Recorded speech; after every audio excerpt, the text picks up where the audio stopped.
Well, we have some more grim news. The World Bank says Sub-Saharan Africa will suffer its first recession in 25 years as the coronavirus pandemic brings economies to a halt and disrupts global trade.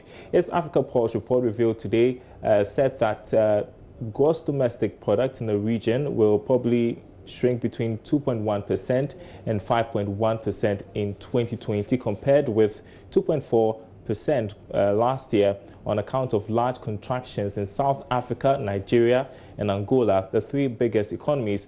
Joy Business economic contributor Philip Namfuri joins me via Skype. Philip, what other factors are basis for this projection by the World Bank? Adele, thank you for having me.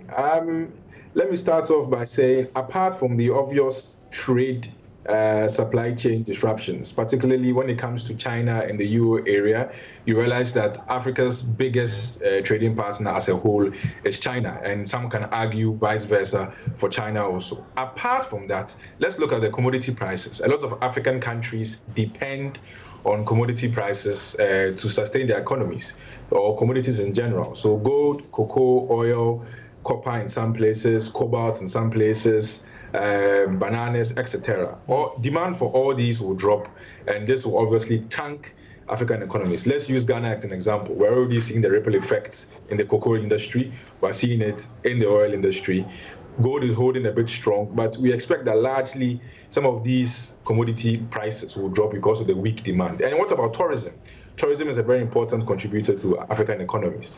Nobody is traveling around the world. And even post this, there's something called the fear factor. Nobody will want to go to any tourist destination so easily because of the fear that perhaps the virus may still be lingering even post the virus. So these are some of the things that are hitting us and will manifest in the months to come. And what does a recession for Sub-Saharan Africa mean? We're hearing it's going to be the first in 25 years. Yeah, Darryl, essentially, as there's a slowdown in demand for goods and services across the world, Africa is no exception.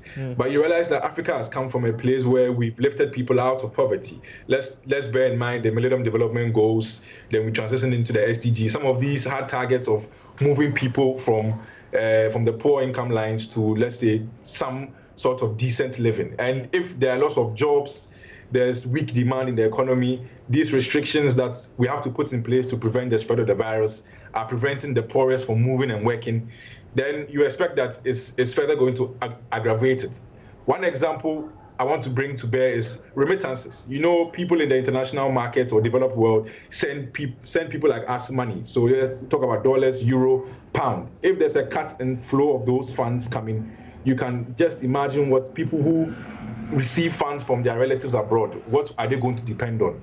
Because they themselves are already suffering the effects of this virus. So these are some of the reasons why the recession, the slowdown, is going to have negative effects for us, particularly on the point of poverty. You can add other things in terms of our economic growth and the uncertainty to bring to Africa's entire development.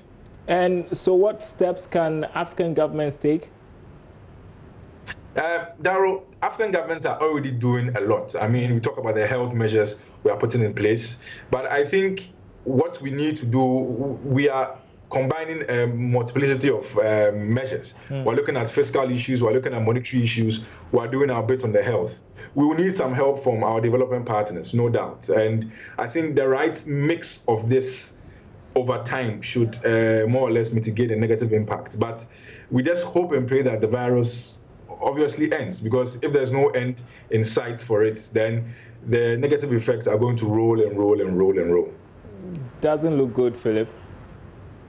It doesn't look good at all. And that's why we need to really push ourselves as a continent and post this, try and look at ways of developing our economy. We've been talking about moving from agric to industry as a continent and stuff like that. Other people are already doing it. I think this is the time that the continent needs to look at how we can transition from just commodity prices only or dependent on commodities and start looking at our industrial base to boost our economies. Yeah.